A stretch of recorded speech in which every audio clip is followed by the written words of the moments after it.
Alright, so I may be behind the pack a little bit because I didn't release this video around 2 months ago when the game was released like everybody else did.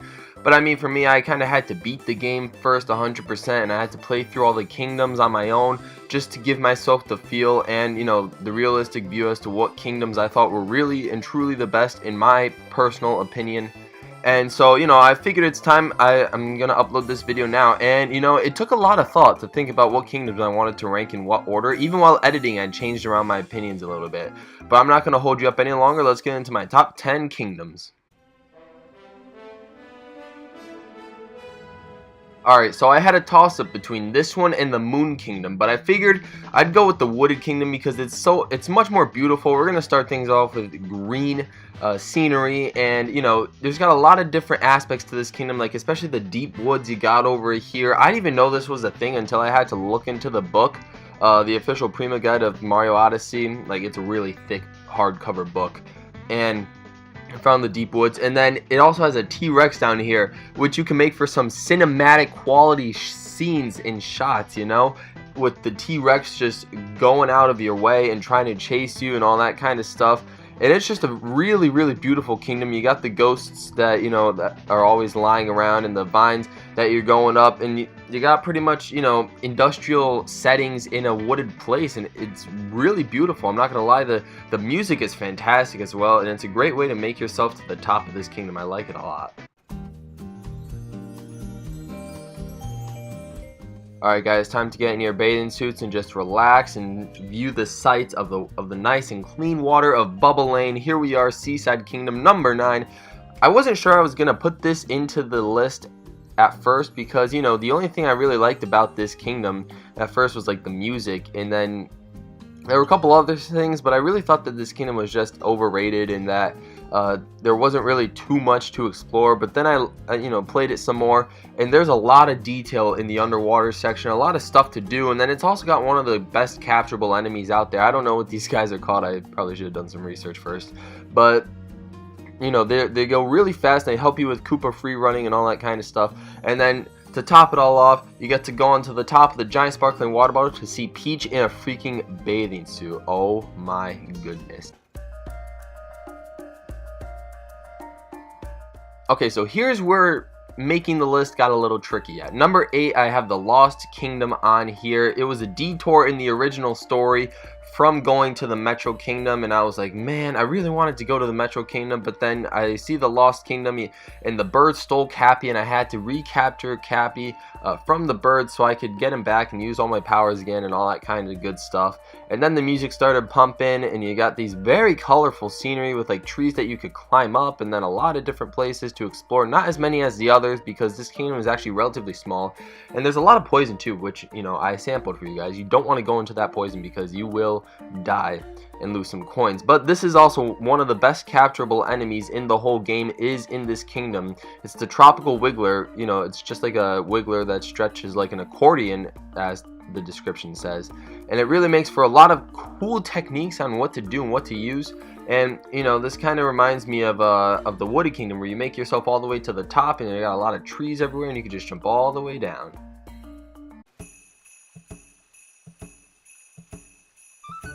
So next on the list, we got the one and only Snow Kingdom, number 7 for you guys. I don't know how many of you guys actually like the Snow Kingdom, but let's just start off with the fact that you could capture one of these Windmaker enemies that try and blow you off, just like in the Snowman's Land in Super Mario 64 at the very top of that level.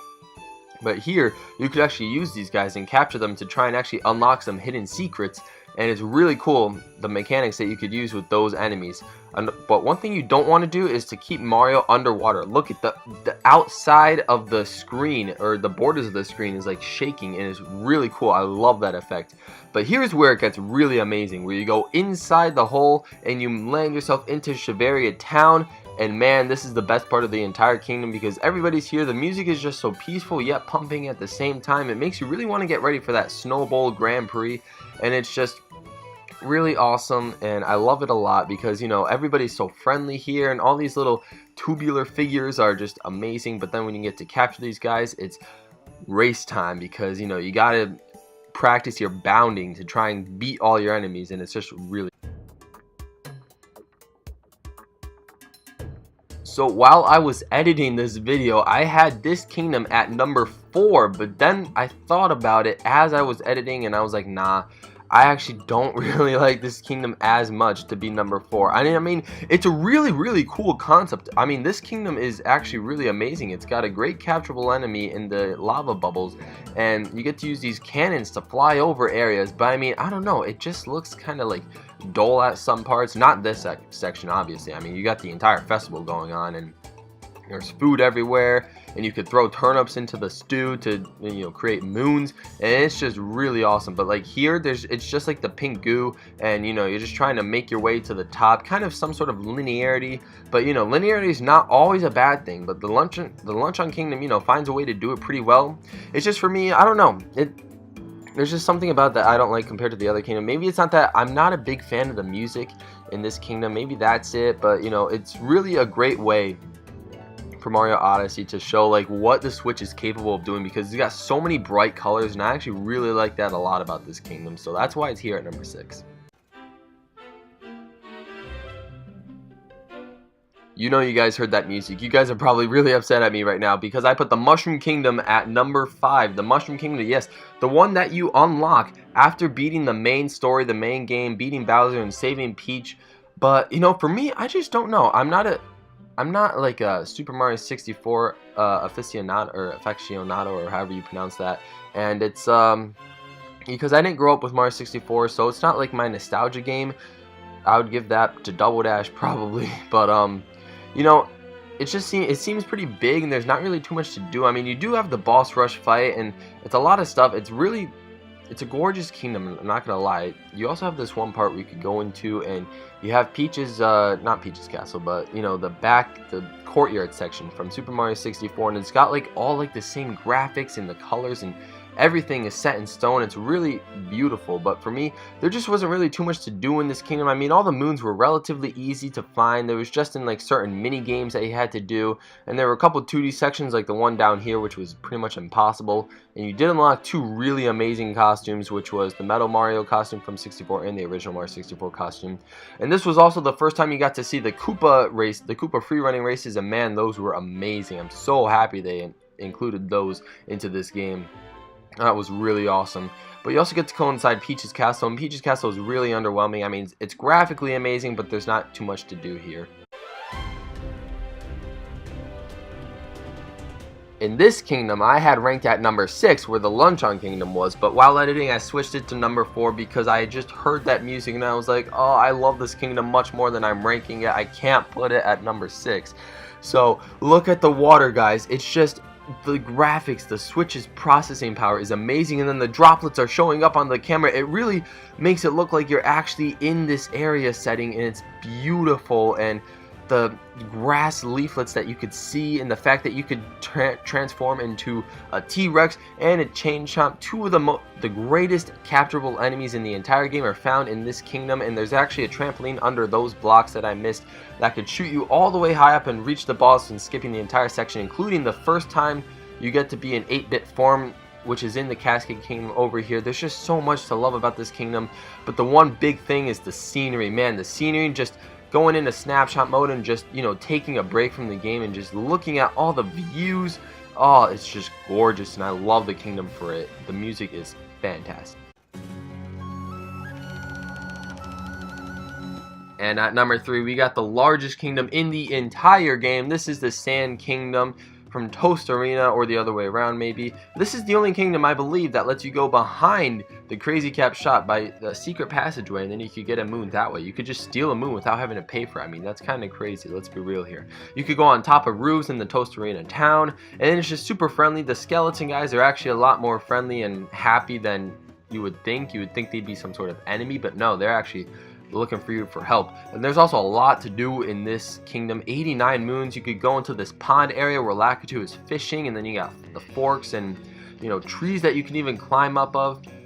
It's actually really amazing. Like a water section in the desert, like they included everything in this game, and it's really spectacular that they did that. You know, reaching beyond horizons that were never once thought out in Earth's history whatsoever. But there's also this crazy cool section where you could capture bullet bills and go on top of like sand pillars, and there's quite a few moons in this section. It's kind of like a puzzly section where you go up like an 8-bit circular tube, or the mural I believe it says, and then there's a lot of cool capturable enemies too, like this one where you have to really strategize whether you want the glasses on or off, because with the glasses off he runs super fast, but with the glasses on there's a lot of secret roads above the poisonous lake where you can find some cool secrets, but there's just way too much to do in this kingdom. It's amazing.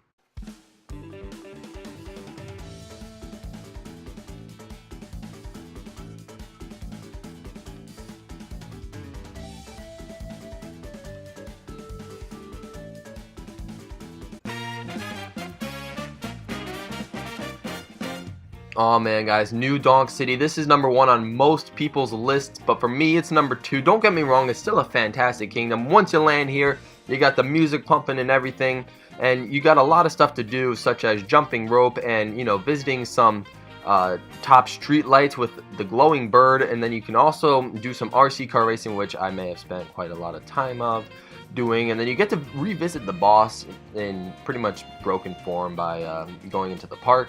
But there's just 81 moons, the second largest kingdom in the game, and you could jump off the tallest building, and somehow, because Mario is superhuman, he stays alive, when in Donkey Kong, if he just fell a few feet back in 1981, he would die. But this is the culmination, guys. You got the New Donk City Festival, where you just go through a lot of 8-bit sections, and it's truly a masterpiece.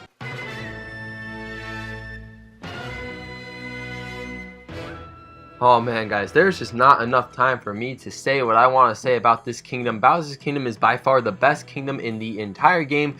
People may say that it's somewhat linear in a way, that it just takes you all the way to the top for a showdown against the Brews, but for me, I think that's a really cool concept.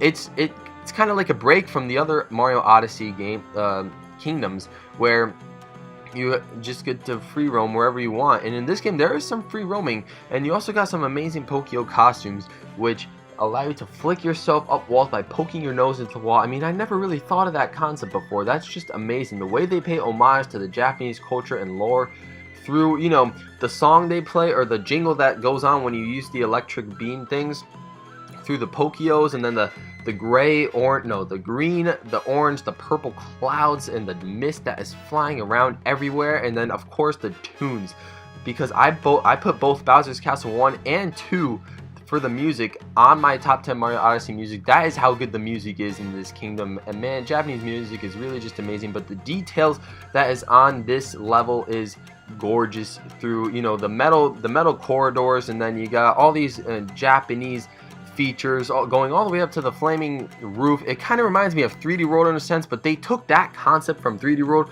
and just mashed it all into one giant kingdom, and it worked super well. There's so much I could say about this kingdom. 62 moons. It's really filled out to its max, and it was just a kingdom I did not want to leave, and I wanted to listen to the music all the time. It's just such an amazing kingdom. I love it so much. But what kingdom do you guys like the most? For me, it's the Bowser's Kingdom, but I want to hear what your top 10 kingdoms are. Thank you so much for watching, and this has been Jewelers, signing out.